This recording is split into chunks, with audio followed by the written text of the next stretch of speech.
Buenos días, buenas tardes para algunas. Bueno, mi nombre es Lorena Gargani, es mi segunda charla en este hermoso grupo.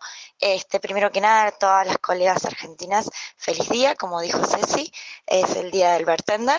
Hoy se conmemora el día en que nace AMBA, que es la Asociación de Bartender y Afines de Argentina, así que ese día se lo ubica como el Día del Bartender en Argentina. Así que para todas ellas, feliz días y bueno, y vamos a arrancar con familia de cócteles.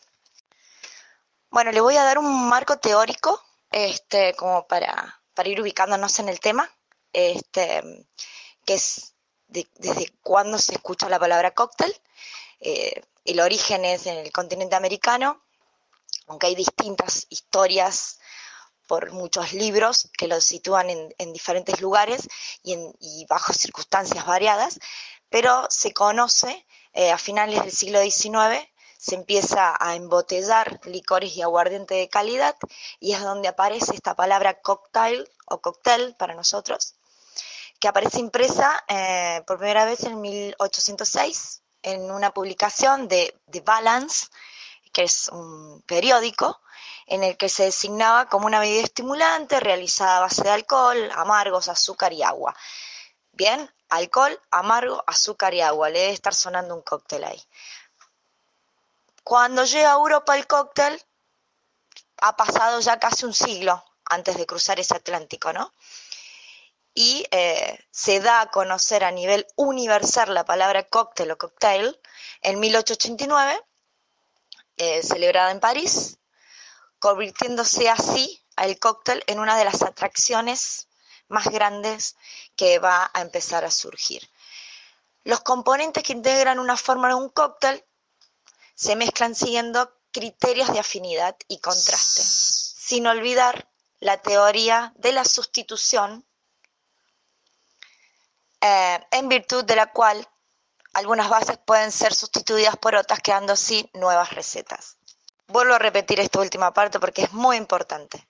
Los componentes que integran la fórmula de un cóctel se mezclan siguiendo ciertos criterios de afinidad y contraste, sin olvidar la teoría de sustituir alguno de estos ingredientes en virtud de cuál o alguna base puede ser sustituida y creando así nuevas recetas. Bien, o sea que los ingredientes pueden sustituirse este, por otros, pero nunca dejar de olvidar la afinidad y el contraste que queremos en nuestro cóctel. Bien, los cócteles, a partir de esa definición que les acabo de dar a ustedes, pueden clasificarse de varias formas, ¿sí? Todavía no llegamos a la parte de familias.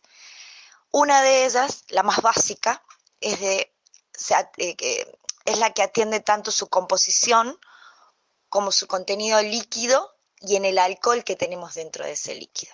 Bien, en esta clasificación tenemos los short drink, o sea, los tragos cortos, que tienen poca cantidad de líquidos y un gran contenido de alcohol concentrado, y suelen tomarse como aperitivos o digestivos, ¿vale? La segunda clasificación dentro de esto son los long drink, que son los tragos largos con poco volumen de alcohol. Son refrescantes y yo siempre digo que son poolside, que pueden ser para cualquier momento del día. ¿Sí? No se olviden que la cristalería o los vasos en donde sirvamos, cuanto más largos, menos alcohol tiene, ¿no? Y después tenemos los hot drinks, que son las bebidas calientes y dulces. Por lo general son de lugares de mucho, los calientes de lugares de mucho frío. Ya vamos a hablar de esa familia.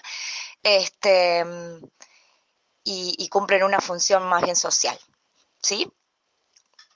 Bien, a partir de la clasificación esta que hablé de estos tres tipos, también se clasifican por su estructura y fórmula básica, que son los aperitivos, los digestivos y los refrescantes. Bien, o sea, otro tipo de clasificación dentro de lo que hablamos de una estructura de un cóctel. Los aperitivos los tenemos como algunas conocemos, o bien conocemos todas, que son bebidas que estimulan el apetito, y es donde más aparece lo que es vermú, jerez, bitter, gin, las bebidas más bien secas,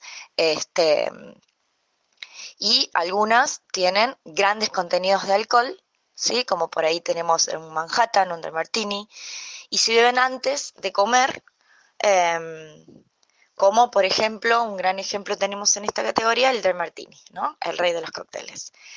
La otra clasificación es digestivos o after dinner, eh, combina el carácter digestivo para tomar después de una comida, tiene un carácter bastante digestivo para tomar después de la comida, y suele también tener mucho contenido alcohólico, por ejemplo, el Rusty Nail, ¿sí? Ahí tenemos un cóctel, un after dinner perfecto, que da perfecto para el ejemplo de lo que estoy diciendo. Y por último tenemos los refrescos, o los refrescantes, como los conocemos, que tiene la virtud de quitar la sed y aliviar el calor. Por ejemplo, el tan famoso que piden, mojito, ¿no? Pero bueno, esas son las dos clasificaciones para entrar a lo que es familia de cócteles, chicas. Bien, familia de cócteles, ¿no? Tema tan hermoso, ¿no? Y poco por ahí hablado y compartido. Eh, a mí me gusta por ahí investigar mucho en este tema porque la familia de cócteles, que son grupos que reúnen ciertas características a la hora de elaborarlos. ¿Qué quiere decir? Que tienen una estructura única a la hora de ensamblarlos, a la hora de ensamblar esos distintos ingredientes, y que hacen que se diferencien un cóctel del otro. Esto nos brinda la posibilidad de tener una base sólida a la hora de después nosotros crear cócteles. Porque si conocemos una estructura básica de un cóctel, o sea, cómo se comporta ese cóctel dentro de nuestro paladar, es mucho más fácil y divertido y ágil a la hora de crear un cóctel nuestro. Porque si nosotros queremos crear un sour, ¿no? Vamos a tener muy presente y fresco cuál es una estructura de un sour. ¿Para qué? Para no errarle en esa sensación que queremos lograr en el paladar. Bien, chicas, la primera familia de cócteles que ubico está dentro de lo que hablábamos recién, la clasificación de aperitivos. Son los cups.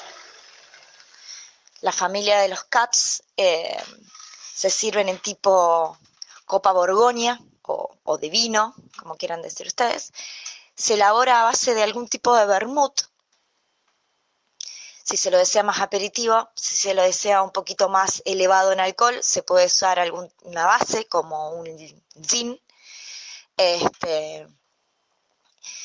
o se le puede añadir champán, vino, sidra o soda. Y se lo decora con frutas de estación, como en cubos pequeños. Este tipo de cóctel se hace muy popular en Estados Unidos en eventos más bien tipos sociales y más que nada en eventos tipos deportivos. En esta familia de cócteles hay un ejemplo perfecto que es el Pimm's Cup, ¿sí? El Pimm's Cup, que es a base de Pimm's número 1, un vermú que está hace rato en Argentina, y ustedes también los deben conocer. Pimm's Cups se crearon 5, solamente se sigue produciendo el número 1. ¿Por qué? Porque sigue siendo la bebida oficial de Roland Garros, ¿sí? Es un evento deportivo en donde el Pimm's Cups es el cóctel oficial de ese evento. Es un cóctel que ustedes ahí pueden ver de qué se trata, ¿no? Es un vermú, es refrescante, no es alcohólico, tiene jengibre, tiene naranja, entonces tiende a jugar en el paladar, a refrescar y a dar una sensación de alivio en el calor. Imagínense un campeonato de tenis donde pega directo el sol, como esta bebida juega un papel tan importante y es la primera familia de cócteles en la que hay que tener muy presente porque lo que es vermú se está viniendo fuerte, está fuerte hace rato, pero creados de esta forma, sea como para generar esa sensación, hay muy pocos que logran ese objetivo. Les paso la fórmula del PIMS Caps, que lleva 2 onzas de PIMS, 1 onza de jugo de limón, 1 onza de jengibre, 2 onzas de jugo de naranja y 2 onzas de soda, que es para terminar. Va en copón, su composición es batido, se coloca todo en la coctelera menos la soda, se bate, se sirve en el copón con hielo roto, o sea, para que se refresque rápidamente, se sirve en doble colado y se termina con soda. Se decora con una rodaja de pepino, un penacho de menta y frutos rojos. La fórmula original de Pim's Cups no lleva almíbar de jengibre, sino que lleva una gaseosa de jengibre. No, en Argentina por ahí nosotros, y más que nada en Córdoba, no podemos y no solemos tener ese insumo de calidad, lo tenemos que hacer nosotros, pero sí lo que podemos hacer es readaptar la fórmula de acuerdo a nuestros ingredientes sin perder esta estructura, o sea, esta familia de cóctel a la hora de presentarlo y darlo a nuestros clientes. Bien, la segunda familia de cócteles son los cobbler o cobbler, como quieran ustedes pronunciar. Son mezclas preparadas directamente en el vaso y contienen alguna base fuerte, o sea, un destilado potente. Se elabora a partir, de este aguardiente en donde se le puede sumar o integrar algún espumoso fortificado o licor y algún almíbar o azúcar. Y se decora con frutas de estación. Dentro de esta familia de cócteles tenemos el Champagne Cobbler. Es un cóctel muy conocido. Trátenlo de hacer, es perfecto para la hora de cuando alguien no sabe qué tomar y está ahí medio indeciso, está perfecto poder ofrecerle este tipo de cóctel. Su fórmula es 1 onza de licor marraschino, 1 onza de jugo de naranja, 1 onza de jugo de ananá, se revuelve, se termina con champán, se vuelve a revolver, va en copa flauta, tan elegante como es ella, y se decora con una piel de limón. O le pueden poner algún trocito de jugo de ananá o piel de naranja. Ahí ya ustedes son libres de poner. Yo creo que las decoraciones tienen que ser libres, excepto que sea un clásico. Y bueno, ya sepamos que el Dry Martini lleva una aceituna y lleva una aceituna. No le podemos poner una cereza porque no sería lo adecuado, ¿no? Su familia y su estructura dice que tiene que llevar esa aceituna. Pero esto es el Champagne Cobbler, para que ustedes puedan ubicarse. La tercera familia de cócteles es el Collins. Vamos dejando el alcohol y vamos pasando a lo que tiene menos alcohol, como ustedes están viendo, ¿no? Los Collins son long drink, son refrescantes y llevan una base fuerte de destilado, a lo que se le añade algo de dulce y soda. Estos cócteles son muy populares en todo lo que es los lugares del Caribe, ¿no? Y cobran su auge más que nada en la época de la coctelería tiki, ¿no? Estamos hablando ahí de Elvis Presley, y más que nada cuando se apunta al consumo de bebidas como el vodka y el ron, ¿no? Que se los quiere posicionar. Se venía viendo que estaba posicionado muy fuerte el coñac, el brandy, el whisky, y estas bebidas empiezan a agarrar terreno, más que nada en la época de la coctelería tiki, y son los cócteles en donde más se empiezan a popularizar y en donde muchos, más que nada artistas, empiezan a bajar por muchos lugares del mundo y siendo embajadores de estas bebidas se empiezan a ser conocidos. Bien, estos son la familia de los Collins. Dentro de esta familia, el ejemplo que les voy a dar es el Kirkland Collins. Como verán, estoy tratando de poner cócteles bastante contemporáneos y no poner cócteles muy antiguos, ya que familia de cócteles es un tema bastante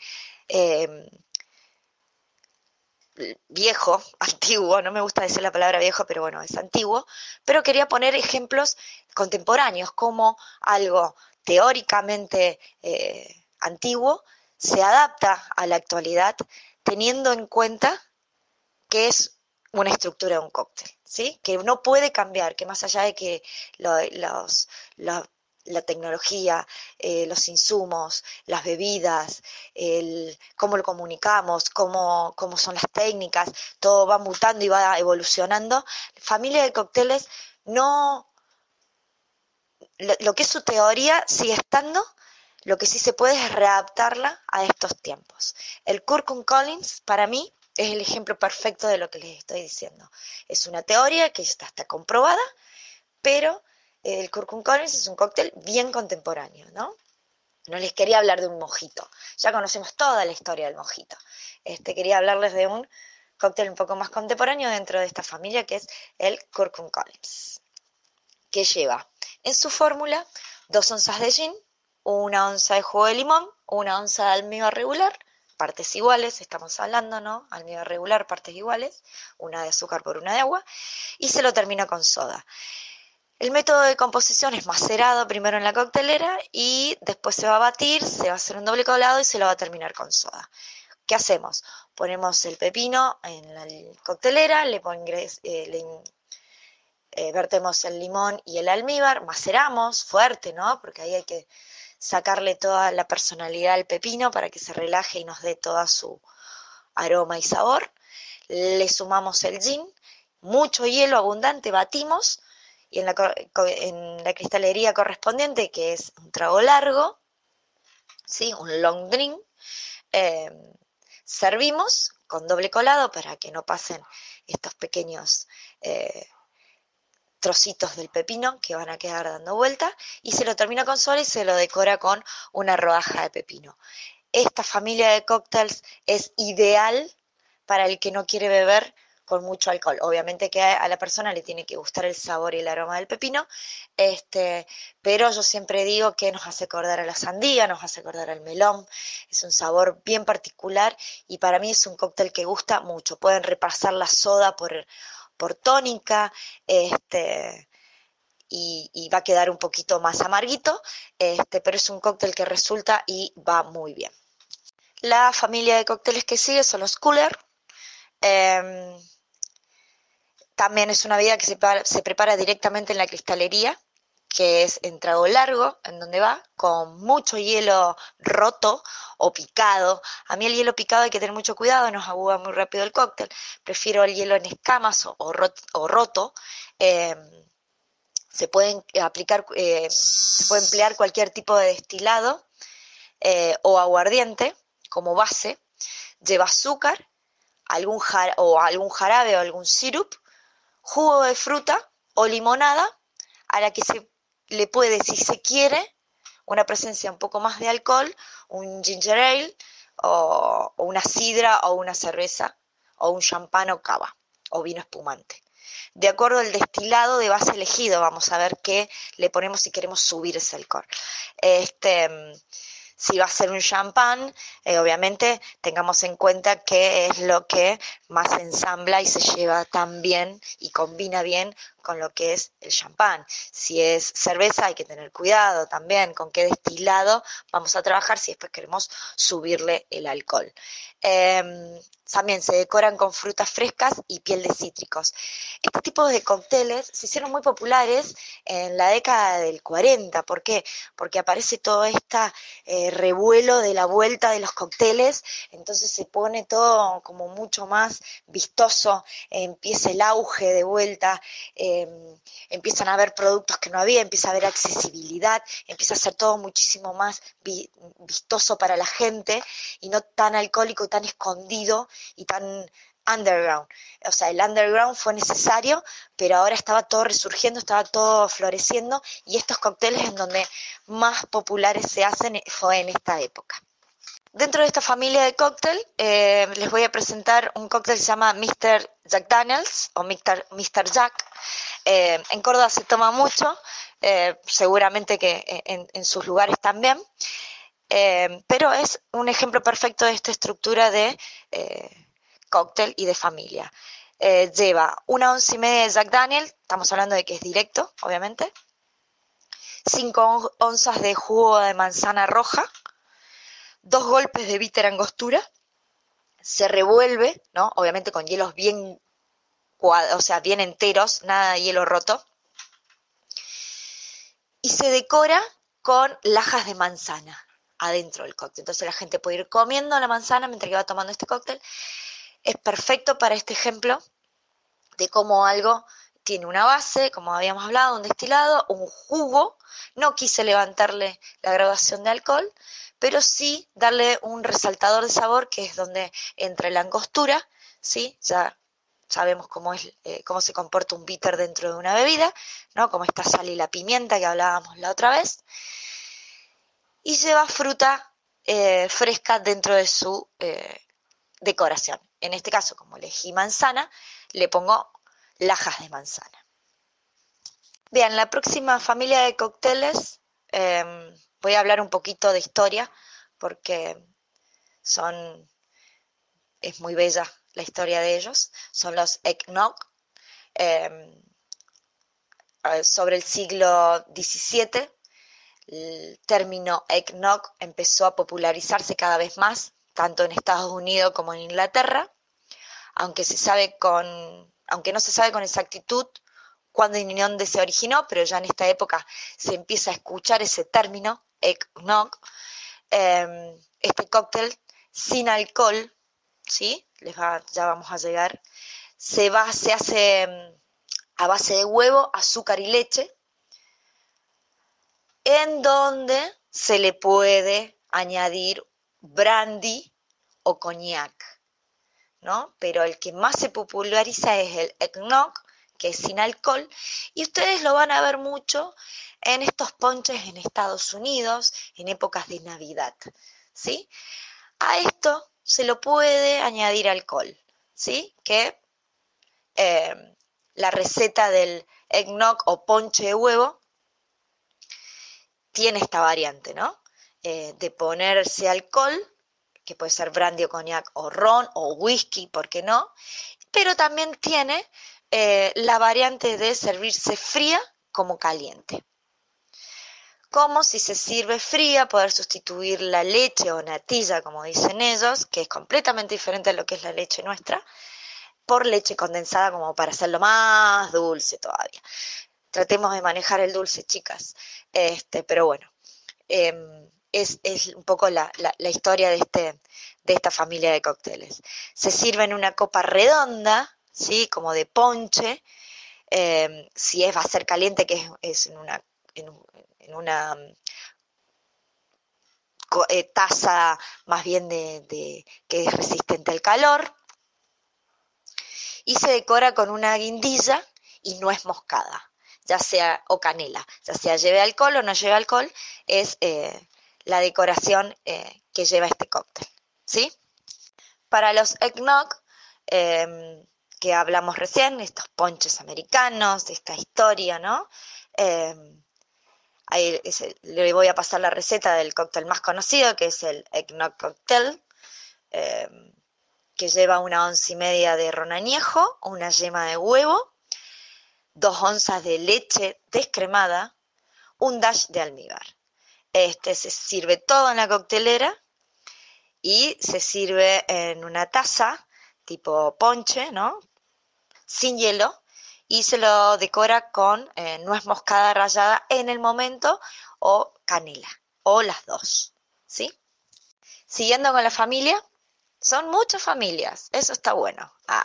Tenemos los fizz, F-I-Z-Z, fizz.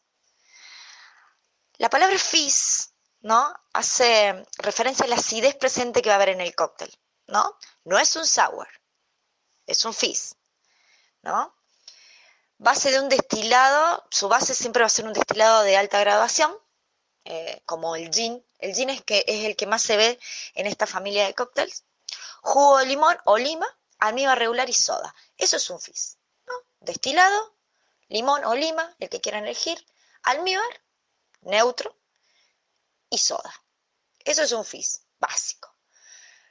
Pero como hablábamos recién, cómo han ido evolucionando de acuerdo a distintos grupos y bartenders creativos que parados, firmes en esta estructura, en esta familia de cóctel, fueron sumándole distintas variantes a los cócteles y han hecho aparecer dentro de esta familia el tan famoso Ramos Gin Fizz.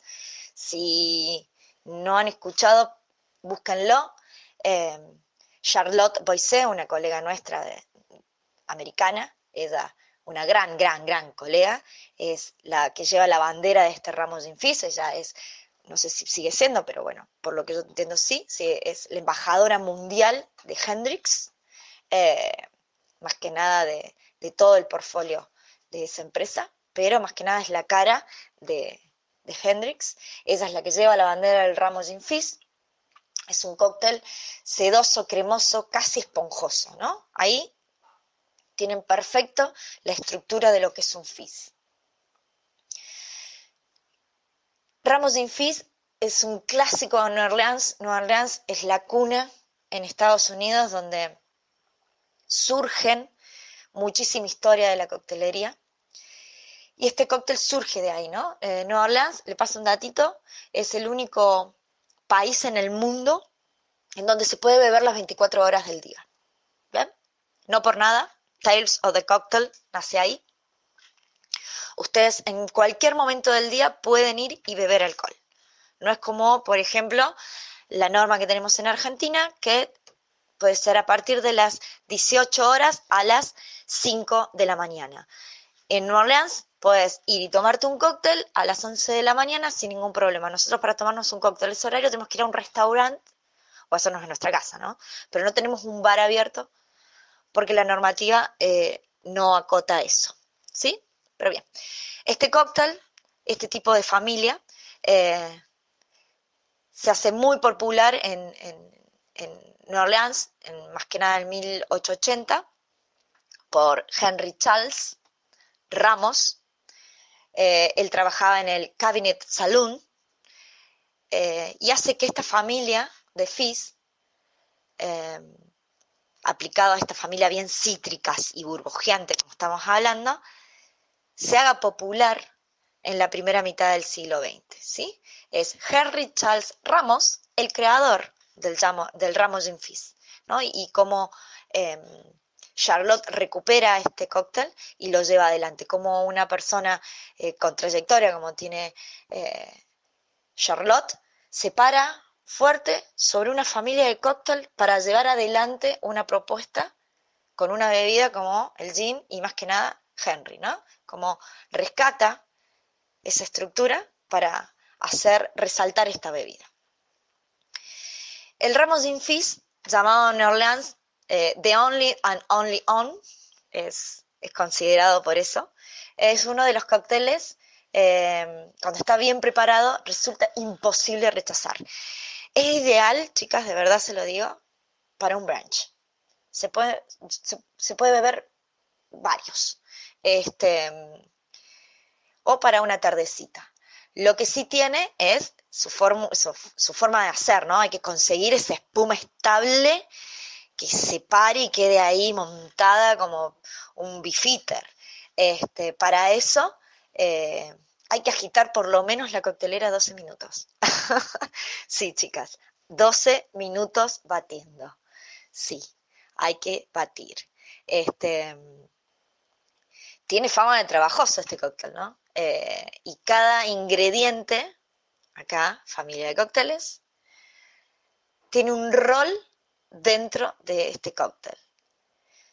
Tiene equilibrio, tiene delicadeza y tiene balance. ¿Por qué?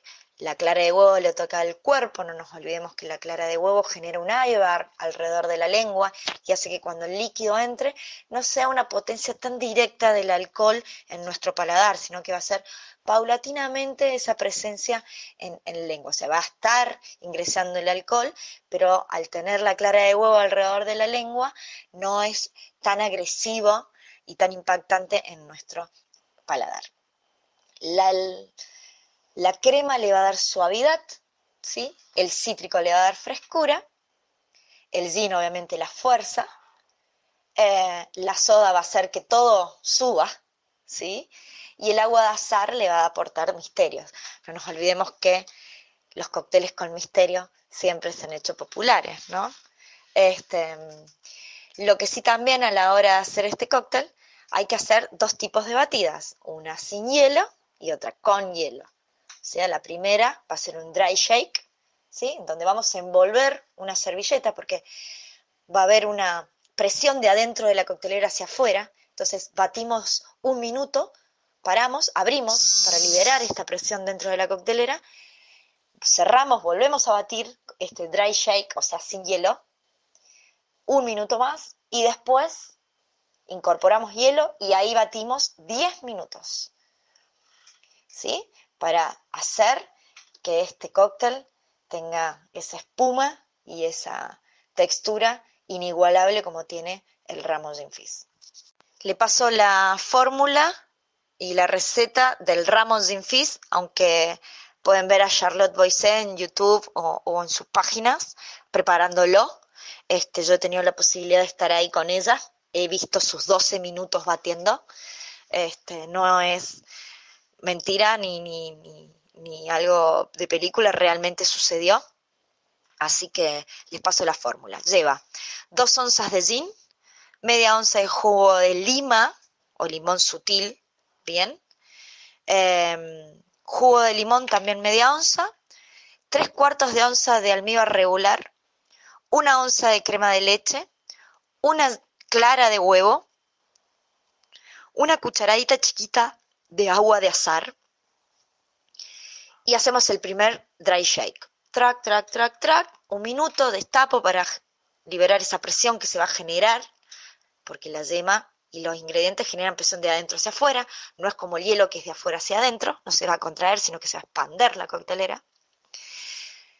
Liberamos esa presión, cerramos, volvemos a hacer un dry shake, un minuto más, abrimos, ponemos abundante hielo y batimos 10 minutos más. Sí, chicas, mírenlo como un lado positivo ahí, los bíceps van a crecer, van a estar firmes. El vaso en donde va es un vaso Collins, lo vamos a tener en el congelador heladera, bien helado, porque es un cóctel que no lleva hielo, ¿sí? No lleva hielo. El Ramo Gin Fizz no lleva hielo, ¿sí? Después de estos 10 minutos batiendo, vamos a servir el cóctel en la cristalería bien, bien fría y le vamos a poner la soda. Y tiene que haber por lo menos unos 4 centímetros de espuma. Si no, faltó shake.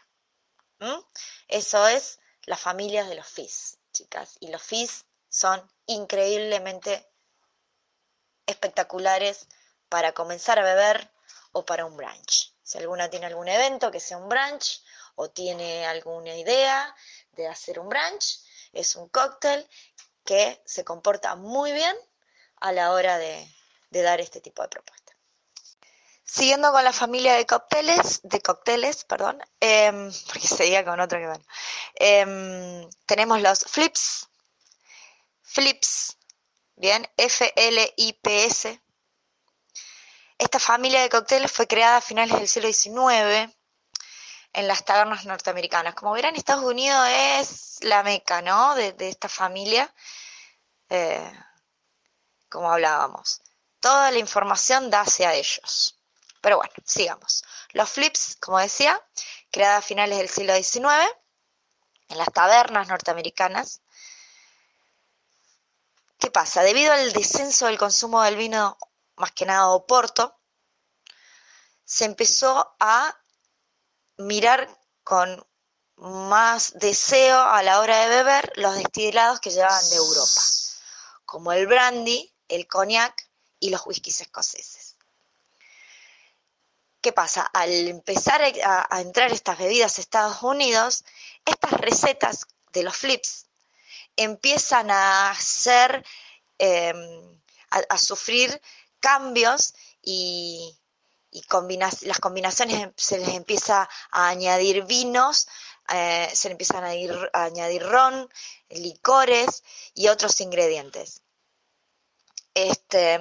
Los flips, ahora cuando ustedes vean la receta, es muy parecido a lo que hablábamos recién de los eggnog, Pero ¿qué pasa? Es la familia anterior, en donde la estructura que tiene, ¿no? De tener esa yema de huevo, evoluciona a partir del gusto que empiezan a adquirir de acuerdo a esta entrada de bebidas en Estados Unidos. Entonces los eggnog evolucionan en los flips. ¿Bien? Como ejemplo de esta familia de cócteles tenemos el Porto Flips. Obviamente lleva 2,5 onzas de brandy, 1 onza de oporto, una yema de huevo y 1,5 onzas de vino Borgoña. Sí, chicas, 1,5 onzas de vino Borgoña. El almíbar puede ser opcional en este cóctel. Se le puede poner un dash, como no, según cuánto dulce querramos. ¿Vale? Se le pone hielo, se bate y se lo sirve en una copa cóctel, a la cual se le va a poner nuez moscada rallada. Es muy raro este cóctel, yo sé que deben estar haciendo una cara rara, pero yo lo he probado y les digo la verdad, chica, no es que, ay, qué rico, me levanto a la mañana y me tomo uno, pero es diferente y no queda mal. El Borgoña tiene un papel súper fundamental en el cóctel. La yema de huevo lo que hace es darle cremosidad. Este, bueno, y el oporto, el brandy le dan complejidad, ¿no? Madera, viene de la uva, el paso que tiene, ¿no? Por toda esa madera increíble. Pero es un gran, gran cóctel y siempre lo tengo fresco porque es el ejemplo perfecto de cómo una estructura de un cóctel súper mega estabilizada y estática como son los eggnog pueden evolucionar y crear así otra familia de cóctel, como los flips. Bien, seguimos con los fix. Recién hablamos de los fizz, F-I-Z-Z, ahora vamos a hablar de los fix, F-I-X, ¿no? Esta familia se caracteriza por llevar en su composición bebidas carbonatadas, burbujeantes, que puede ser con alcohol o sin alcohol. O sea, estamos hablando de una soda o un champán o una cava, sin presencia de bebida destilada o licor. Surgen al hacerse muy populares en reuniones sociales. Es una propuesta refrescante y sabrosa, o sea, en eventos sociales más que nada de arte, en donde había galerías de arte. Ustedes saben que los artistas son nuestros inspiradores y nuestros embajadores en muchos momentos de la historia, han llevado adelante cócteles que por ahí, si no hubiesen estado ellos, se hubiesen perdido. Estos eventos sociales en donde la gente empieza a salir a compartir, es en donde este tipo de bebida se hace popular y es su trampolín al mundo, ¿sí? Este cóctel, esta familia de cócteles, en donde más popular se hace, en donde más base fuerte genera, ¿sí? Esta bebida que en su composición tiene algo burbujeante, algo social, que está bien porque no tiene mucho alcohol y tiene fruta y el color es vistoso y queda bien porque no parece que tuviese mucho alcohol, porque era así, se hace muy popular en Italia, ¿no? Y acá el ejemplo que les voy a dar de esta familia de cócteles es el Bellini, ¿sí? Todas conocemos el Bellini, ¿no? Es originario del Harry Bar en Venecia, eh, que lo han bebido grandes personalidades y artistas como Ernesto Hemingway. ¿Eh? Fue creado por Giuseppe Cipriani en 1948. Él usa un melocotón, le dicen ellos, pero para nosotros es melón, en Argentina es melón, particular de la zona del noreste italiano, que es un durazno que su pulpa es rosada y bien carnosa y bien sabrosa. Hoy pienso en eso y se me hace agua la boca, chicos. En esa zona todo lo que es las plantaciones de ese tipo de fruta, nosotros en Cuyo tenemos ese replique de acuerdo a los inmigrantes que trajeron sus gajitos de estas plantas, plantaron y retomaron, crecieron y podemos llegar a ver un poco esa variedad de durazno, ¿no? Pero es un durazno particular del noreste italiano, al que hacen, Cipriani hizo un puré, ¿no? Le puso unas gotitas de limón para realzar y unas gotitas de, de un almíbar. Se puede poner azúcar si quieren ustedes, se puede tranquilamente, no hace falta que sea almíbar.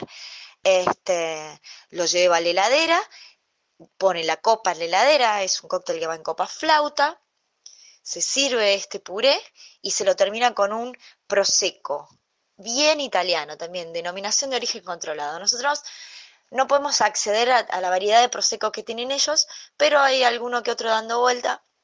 Somos de usar extra brut, que nada que ver, porque está hecho de otra uva y otra forma, pero bueno, un Bellini hecho con un champán extra brut, ¿ok? Mientras que se mantenga esta estructura, ¿no? Y equilibrio. Esto es el Prosecco, ¿no? El Bellini. El Bellini está dentro de esta familia de cócteles, se llaman los Fix. Eh, ¿Cómo quedaba el cóctel? Entonces este cóctel quedaba color rosado, el champán le daba esa burbuja, el durazno le daba esa fruta madura, esa frescura, y se le pone ese nombre porque hace referencia al artista Giovanni Bellini, que era conocido por emplear este tipo de colores dentro de sus pinturas. Y como es un cóctel que se populariza y nace en Italia, lleva ese nombre de Bellini. Su fórmula es medio durazno pelado y maduro, un dash de almíbar, un dash de limón y prosecco o champán para terminar. No olviden de tener bien fría la copa porque volvemos a la propuesta que hablábamos recién, que es un cóctel que no lleva hielo, entonces tenemos que tener la cristalería o la copa o el vaso correspondiente en donde se sirve bien, bien frío, para que no haya cambios de temperatura y eso de alguna forma se ve reflejado en el sabor del cóctel y en su equilibrio, ¿sí? Bien, seguimos con los highball, bien. Acá los highball son los cócteles directos, los tragos largos, los cubata, como que se le dice, ¿no? Estos son cócteles que se empiezan a hacer populares a partir de los años 80, ¿no? En esto de tomo rápido, dame algo fácil, dame algo rico, lo quiero ya, ¿no? Los highball son esto, ¿no? Ron, coca, vodka con naranja, ¿no? Este tipo de cubata que más que nada se empieza a hacer muy popular en Europa, ¿vale? Son cócteles sociales, rápidos de beber, refrescantes, con mucha bebida carbonatada, empieza a hacerse popular ese tipo de consumo y empiezan a surgir este tipo de familia de cócteles, los highball. No le voy a dar ejemplo porque todos sabemos que es un ron con coca, que no me gusta decirle Cuba libre porque Cuba no es libre, es un ron con coca, un destornillador, ¿por qué no un Campari con naranja? Empiezan a surgir este tipo de combinaciones, si ustedes pueden ver, fáciles de beber, las puedo hacer en casa, se la puedo hacer a un amigo, resulta y es óptimo, ¿sí? Lo importante acá es el equilibrio perfecto. No nos olvidemos que cuanto menos ingredientes, no es más fácil el cóctel. Al contrario, hay que prestar más atención. Bien, seguimos con la familia de cócteles. Ustedes como van viendo, me fui del mucho alcohol, del aperitivo, al refrescante, ¿no?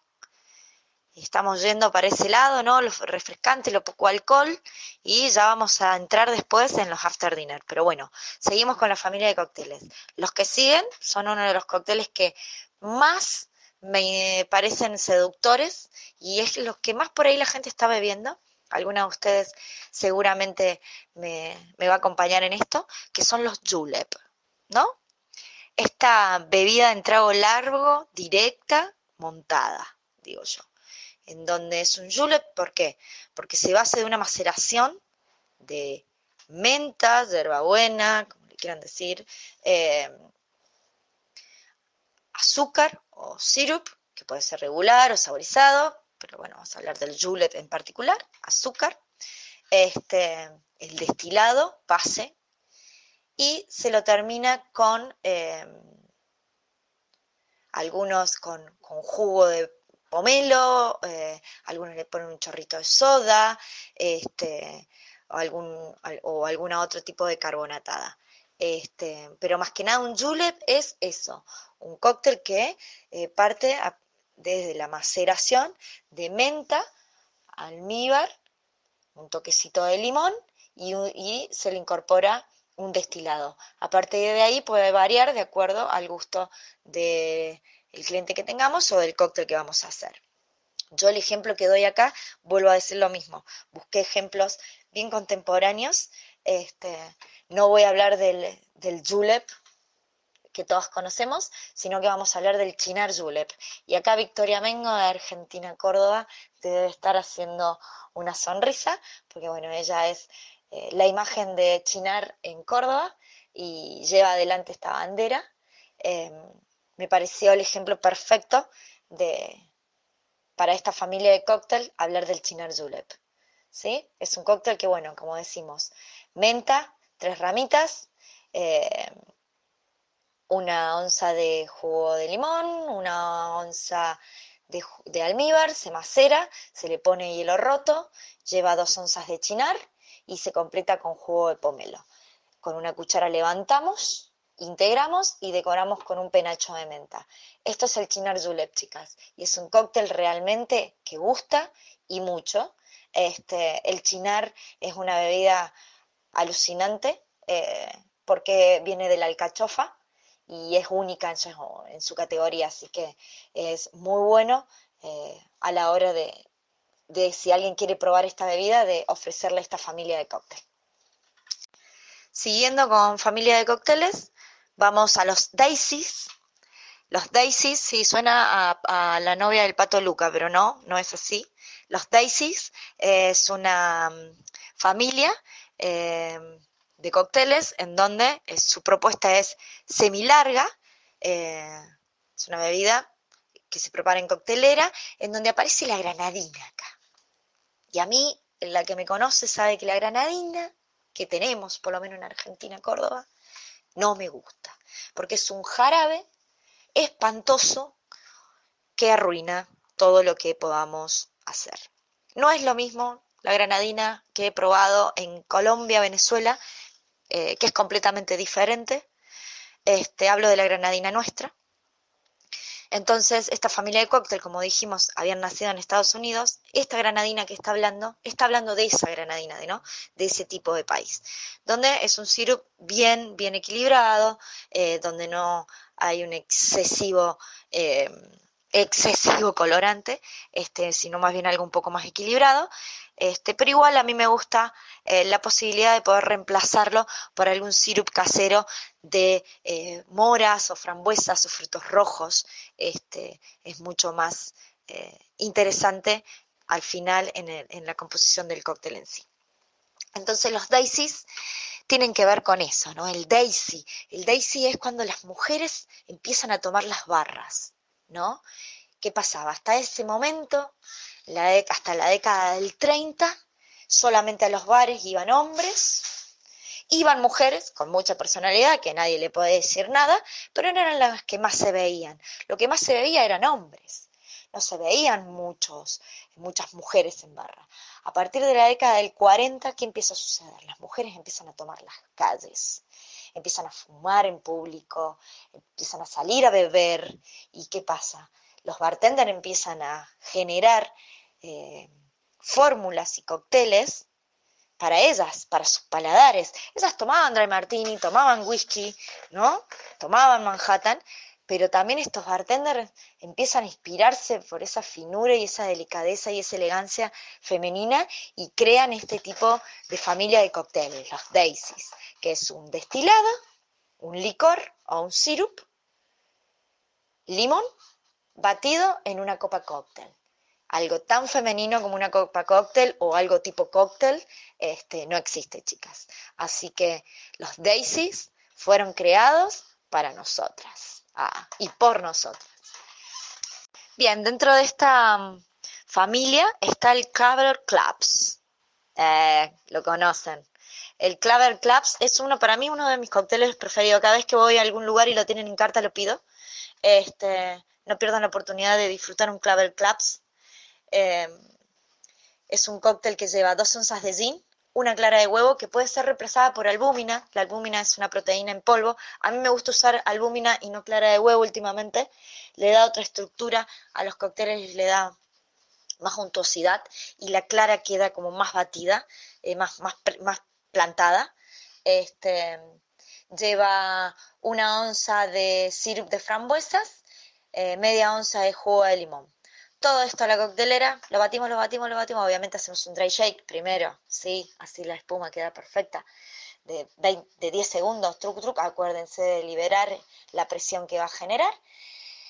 Abrimos, ponemos hielo, volvemos a batir y lo presentamos en una copa estilo cóctel. Vieron que ahora están las presidentes, que son ese tipo así como bombé, elegantes. eh, y se puede decorar con una piel de limón o una flor comestible, ¿sí? Hagan Clabber Clubs, es increíblemente exquisito. Bien, siguiendo con la familia, llegamos a los sours. Sí, ¿pensaban que no íbamos a llegar a los sours? Sí, llegamos a los sours. Uno de mis cócteles favoritos y una de las familias que siempre tengo cerca. Los sours tienen la posibilidad de educar el paladar a nuestros clientes sin la necesidad de estar siendo repetitivos. Si nos basamos en una carta y en una propuesta de nuestros cócteles sours, vamos a educar a nuestros clientes a poder disfrutar un poco más del resto de la familia de cócteles. Los sours son perfectos para la hora de empezar a tomar, no saturan el paladar y nos permiten después, a partir de ahí, seguir para cualquier otro tipo de cóctel que querramos tomar o podamos ofrecer. Es la palabra sour, como todos decimos, significa ácido, pero yo siempre el sour lo ubico en esa línea imaginaria que hay entre lo dulce y lo ácido. O sea, no es ni dulce ni ácido, es un sour, ¿no? Por eso es una familia de cóctel. Genera esta acidez en el paladar que nos permite tener las papilas todo el tiempo limpias y listas eh, para seguir bebiendo y disfrutando. Los sour por lo general empiezan a hacerse populares también en esta época, en la década del 40, en donde las bebidas empiezan a ser como más ligeras, más livianas, empieza a haber un poco más de acidez, bajémosle un poco el alcohol, charlemos un poquito más, la gente empieza a beber y a disfrutar un poco más distendido y no a ir a beber, a estar ocultos, a hablar despacio, a tomamos todo lo que podemos porque no sabemos si nos van a golpear la puerta y nos van a llevar a todos presos. Empieza a haber un disfrute y empiezan a aparecer estas propuestas frescas y elegantes en donde la cristalería empieza a ser un protagonista a la hora de servirlos. Empieza a haber otro tipo de gusto y de consumo en los bares y en las barras, en donde los bartenders empiezan a crear este tipo de cócteles. Y seguimos con los punch. Los punch, me encanta hablar de los punch porque es una familia, bueno, originaria de Estados Unidos, como venimos hablando, los Estados Unidos, aunque por ahí tiene sus lados que no suma, pero tiene sus cosas positivas Estados Unidos. Son una familia de cócteles que combina una bebida destilada, jugo de limón, frutas, dulce, puede llevar vermú, puede llevar licor, se puede servir frío, se puede servir caliente. Todos dicen que punch significa 5. Una parte de dulce, una parte de ácido, perdón, 2 partes de dulce, 3 partes de un destilado, o sea, de fuerza. En estas 2 partes de dulce se le puede poner azúcar y se le puede poner un vermú, que logre este dulzor sin la necesidad de pasar por ese azúcar. Vean estas 3 partes de destilado que puede llevar de diferentes tipos, 4 partes de jugo y 5 especias. 5. Punch, 5 te dicen. Pero si vamos a la historia, punch se empieza a hablar en la India, ¿no? Y yo creo que, no creo que supieran que, que era 5 el orden que se tenía que llevar. Y David Wondrich, si han tenido la posibilidad de estar en alguna charla de él o de leer de él, lean, búsquenlo, David Wondrich. Él tiene muy claro todo lo que es esto, porque los punch son una propuesta bien tiki, ¿no? Viene de los marineros. Se dice que también vienen a su vez de los piratas. Pirata, marinero, mar, llegamos a todo el mundo, pero en el barco era donde nacen este tipo de bebidas, ¿no? La piña colada, pero bueno, eso es otro tema.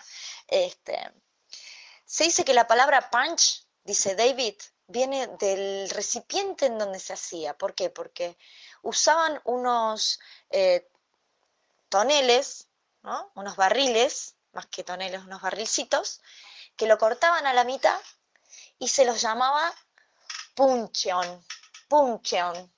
Y de ahí viene la palabra punch. Entonces los cortaban y ahí mezclaban el ron, que era de muy mala calidad, el licor, que era de muy mala calidad. Entonces le ponían jugos y todo lo que podían poner, ¿para qué?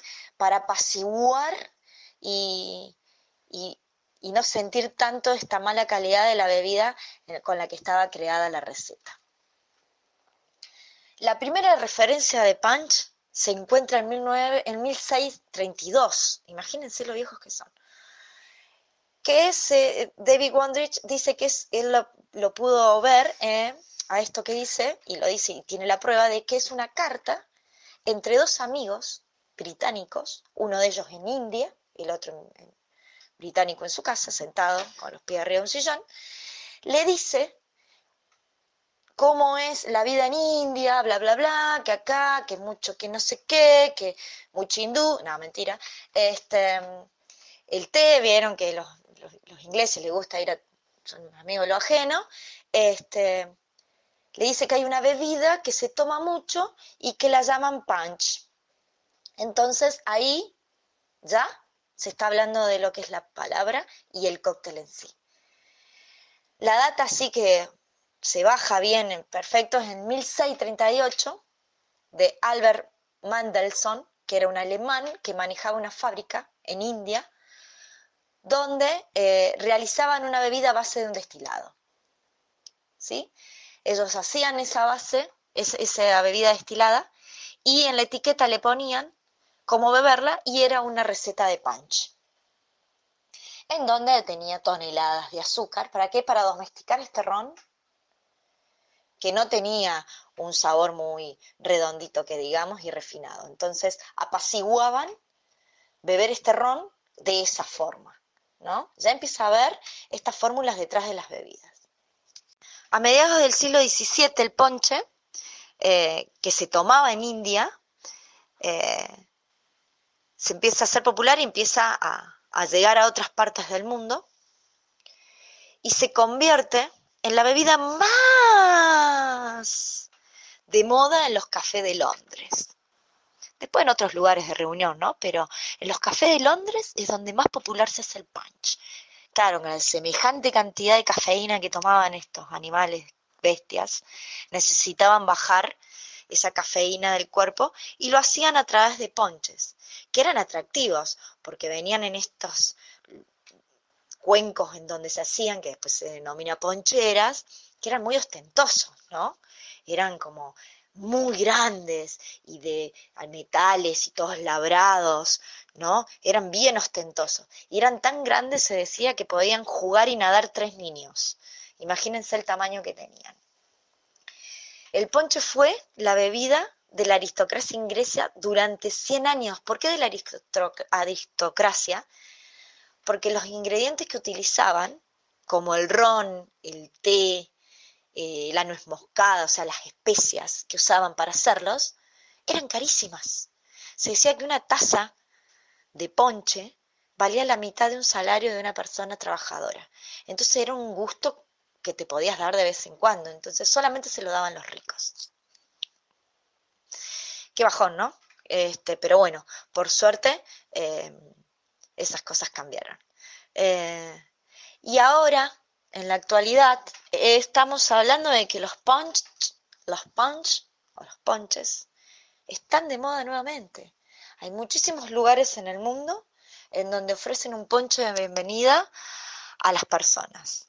Tenemos Red Rabbit, que ustedes lo buscan, ha sido considerado el mejor bar del mundo, lo destronó a Artemisian, ahora es Red Rabbit. Ellos ofrecen un ponche de bienvenida a las personas apenas se sientan en la mesa, se le entrega el ponche y después la carta. Imagínense lo importante que es un punch y lo vistoso que es para el paladar y las personas, que es con la bienvenida que esperamos a un cliente. Voy a pasar la receta de un punch, del rum punch. El rum punch es el como más prestigioso dentro de ellos, pero ustedes imagínense que puedan hacer la mezcla que quieran, chicas, siguiendo esta estructura, ¿no?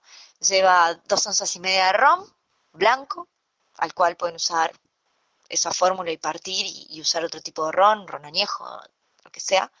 3/4 de jugo de limón, 1 onza de almíbar regular o dulce. Acuérdense que el dulce a veces se puede reemplazar por vermú. 3 guiños, le digo yo, o golpes de angostura. Todo esto directo en un vaso Collins, bien frío, con hielo roto, y se lo termina con soda. Se le pone una rodaja de naranja, ananá, cereza, ¿no? Esto es un rum punch en un vaso. Si quieren hacer un ponche en una ponchera, bueno, no le vamos a poner soda, porque se va a perder, pero sí tranquilamente le pueden poner un champán, ¿sí? Traten de seguir esta estructura, ¿no? Una parte dulce, una parte de ácido, 2 de dulce, 3 de fuerte, 4 de wheat. Wheat era como algo liviano, algo volador, algo sin alcohol, ¿sí? Y ponerle rodajas de cítrico y en esas rodajas de cítrico utilizarlas para poner especias, ¿no? Le clavamos clavos de olor, le podemos poner cardamomo, le podemos poner canela, le podemos poner un millón de cosas, pero traten de seguir esa estructura, ¿no? Si lo van a hacer en vaso directo, acá tienen esta fórmula del rum punch, pero es una propuesta muy seductora de tener ponches para recibir a los comensales, ¿sí? Bueno, y la última familia de cócteles, un after dinner perfecto. No voy a hablar del Rusty Nail, sino que voy a hablar del Old Fashion. Familia, más que de antaño, es una familia establecida y nadie las va a mover. Para mí se está viniendo la moda del Old Fashion de vuelta.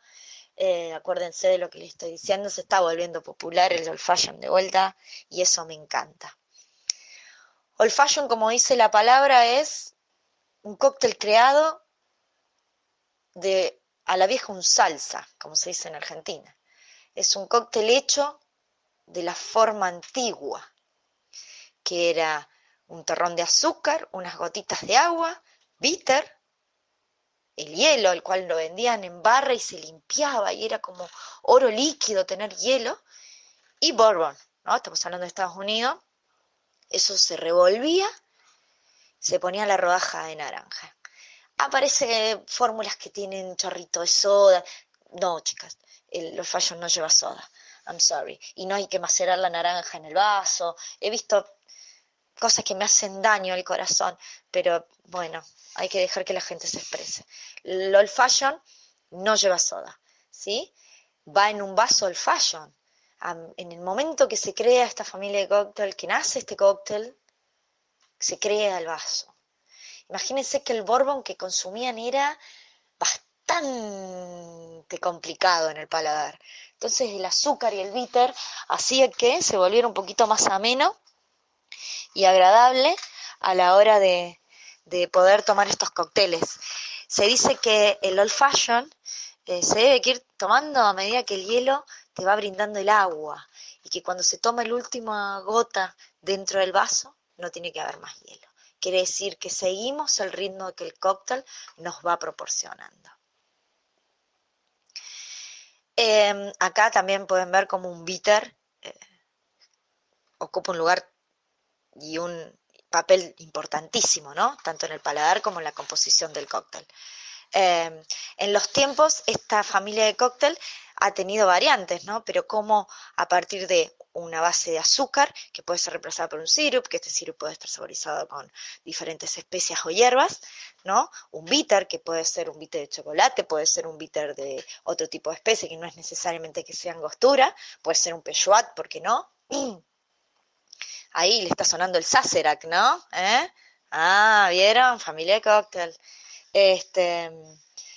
Y un destilado, ¿no? Y como sigue siendo un cóctel hecho a la vieja en salsa, o sea, un old fashion. Bueno, chicas, esta fue Familia de Cócteles. Espero que les sirva. Si necesitan, la vuelvo a pasar a la información por privado a la que quiera, con las fórmulas. Siéntanse en la libertad de preguntarme lo que sea. Me encanta que me pregunten, me encanta hablar de coctelería. La que me conoce sabe que no tengo problema para eso. Y bueno, bienvenidas a todas las colegas nuevas que se sumaron al grupo. Un abrazo grande a todas y larga vida al cóctel.